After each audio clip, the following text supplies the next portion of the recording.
മാന്ത്രികൻ, മഹാമാന്ത്രികൻ, കീർത്തിതൻ, സഹയാത്രികൻ. പലർക്കും ഈ വരികൾ കേട്ടപ്പോൾ ഓർമ്മ വന്നു കാണും പണ്ടത്തെ സീരിയലുകളിലൂടെയും സിനിമകളിലൂടെയും ഐതിഹ്യമാലകളിലൂടെയും നമ്മൾ ആസ്വദിച്ച കഥ കടമറ്റത്ത് കത്തനാർ. മന്ത്രശക്തികളുള്ള ഒരു പുരോഹിതൻ. കൊച്ചു പൗലോസായി ജനിച്ച അദ്ദേഹം എങ്ങനെയാണ് കത്തനാരായത്?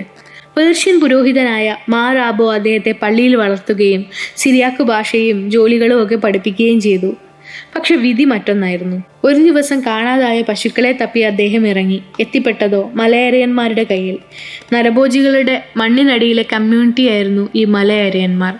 അവർക്കിടയിൽ നിന്ന് മന്ത്രവും ശക്തികളും അഭ്യസിച്ച് അദ്ദേഹം അവരെ കബളിപ്പിച്ച് തിരിച്ചു വന്നു.